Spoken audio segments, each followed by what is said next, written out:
ಅಲ್ಲ, ನನಗೆ ನಾವೆಲ್ಲ ಸಮಾಜಕ್ಕೆ ಅಂಜುವಂಥ ಕುಟುಂಬದಿಂದ ಬಂದಿದ್ದೇವೆ. ನಮ್ಮ ಕುಣಿಗಲ್ ತಾಲೂಕಿನ ಜೀನ್ಸ್ ಬಗ್ಗೆ ಮಾತಾಡಿದ್ದಾರೆ.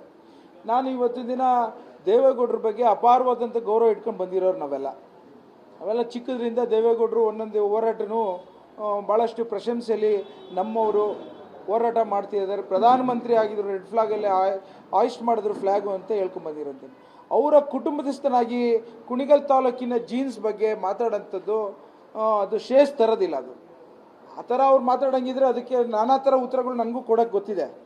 ಇವತ್ತು ನನ್ನ ಡಾಕ್ಟ್ರು ಬಗ್ಗೆ ಯಾವನೊಬ್ಬ ಡಾಕ್ಟ್ರವನು ಏನು ಆಪ್ರೇಷನ್ ಮಾಡಿದ್ದಾನೋ ಅಂತ ಹೇಳ್ತಾ ಇದ್ದಾನಲ್ಲ, ನಾನು ಈ ಪ್ರಶ್ನೆನ ಇವತ್ತಿನ ದಿನ ಅವರ ಸೋದರ ಮಾವ ಡಾಕ್ಟರ್ ಚೆನ್ನಪ್ಪನ ಜೊತೆ ನಾನು ಕೆಲಸ ಮಾಡಿದ್ದೇನೆ 15 ವರ್ಷ.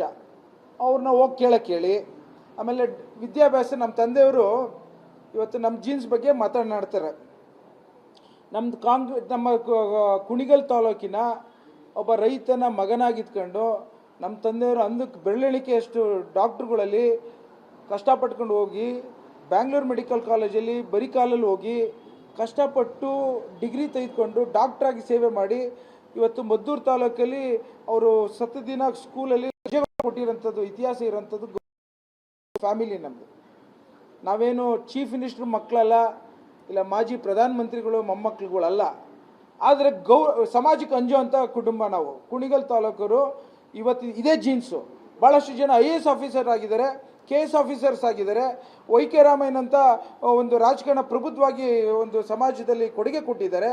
ಇಂಥ ಜೀನ್ಸ್ ಬಗ್ಗೆ ಇವರು ಅಷ್ಟು ಅವಹೇಳನಕಾರಿ ಮಾತಾಡೋಂಥ ವಿಚಾರದಲ್ಲಿ ಮತ್ತೊಮ್ಮೆ ಹೇಳ್ತೇನೆ, ಕುಣಿಗಲ್ ತಾಲೂಕಿನ ಜೀನ್ಸ್ ಬಗ್ಗೆ ಪ್ರಶ್ನೆ ಮಾಡೋಂಥವ್ರು ಇವ್ರುಗಳು ಜೀನ್ಸ್ಗಳು ಮಂಗಳೂರಿಂದ ಬೆಂಗಳೂರು ತನಕ ಹರಡಿರೋಂಥ ಪ್ರಶ್ನೆ ಮಾಡಬೇಕಾಗತ್ತೆ. ಅದೇ ರೀತಿ ಇವತ್ತಿನ ದಿನ ಹಾಸನಲ್ಲಿ ನಡೆದಂಥ ಪ್ರಸಂಗಗಳ ಬಗ್ಗೆ ಮರುಕಳಿಸ್ಬೇಕಾಗತ್ತೆ, ಅದನ್ನು ಜ್ಞಾಪಿಸ್ಬೇಕಾಗತ್ತೆ. ಆ ಥರ ಕುಟುಂಬದಲ್ಲಿ ನಾವೆಲ್ಲ ಬಂದಿಲ್ಲ. ಡಾಕ್ಟರ್ ದೊಡ್ಡಯ್ಯನವರು ಇವತ್ತೂ ಭಾಳಷ್ಟು ಗೌರವಯುತವಾಗಿ ಹೋಗಿರೋಂಥದ್ದನ್ನು ಇಡೀ ಕುಣಿಗಲ್ ತಾಲೂಕು ಬೆಂಗಳೂರಿಂದ ಮತ್ತು ಮದ್ದೂರಿಂದ ನಮ್ಮ ತಂದೆಯರ ಮತ್ತು ನಮ್ಮ ಕುಟುಂಬದ ಬಗ್ಗೆ ಅರಿವಿದೆ. ಅವ್ರಿಗೆ ಎಲ್ಲೋ ಒಂದು ಕಡೆ ಆ ಒಂದು ಗ್ರಾಮ ಪಂಚಾಯಿತಿ ಮಟ್ಟದಲ್ಲಿ ಹೋಗಿ ಕೂತು ಅವರ ಸೇವೆಗಳು ಮಾಡಿ ಕಷ್ಟ ಸುಖ ಅರ್ತಿದ್ರೆ ಗೊತ್ತಾಗೋದು.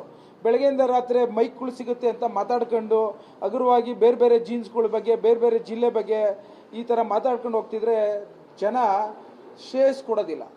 ಜನರ ಆಶೀರ್ವಾದ ಬೇಕಾಗಿದೆ. ಹೆಚ್ಚಿನದಾಗಿ ಇವತ್ತು ನಾನು ಒಂದು ಮಾತನ್ನು ಹೇಳಲಿಕ್ಕೆ ಇಚ್ಛೆ ಪಡ್ತೇನೆ.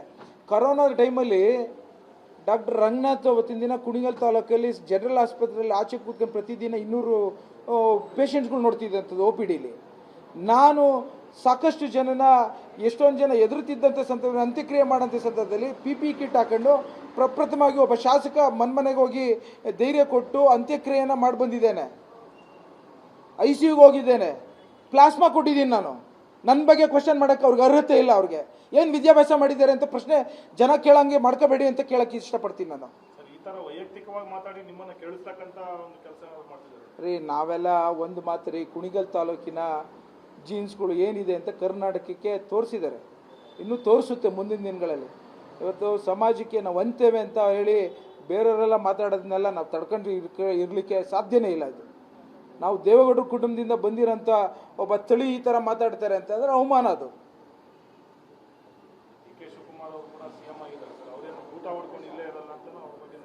ರೀ, ರಾಜಕೀಯ ಇವತ್ತಿನ ದಿನ ಅವರು 2 ಬಾರಿ CM ಆಗಿದ್ದಾರೆ.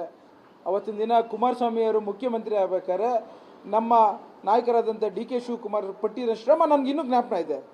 ಯಾರು ಇವರು ಮನೇಲಿ ಯಾರೂ ಹೋಗಿರಲಿಲ್ಲ. ಬಾಂಬೆಗೆ ಹೋಗಿ ಮನೇಲಿ ನೆನ್ಕೊಂಡು ಅಷ್ಟು ಜನ ಎಲ್ಲೋ ಒಂದು ಕಡೆ ದಾರಿ ತಪ್ಪಿದ್ದಾರೆ ಅಂತ ಶಾಸಕರನ್ನು ಕರ್ಕೊಂಡು ಬರೋ ಪ್ರಯತ್ನ ಇವ್ರ ಮನೇಲಿ ಯಾರು ಮಾಡಿದರು?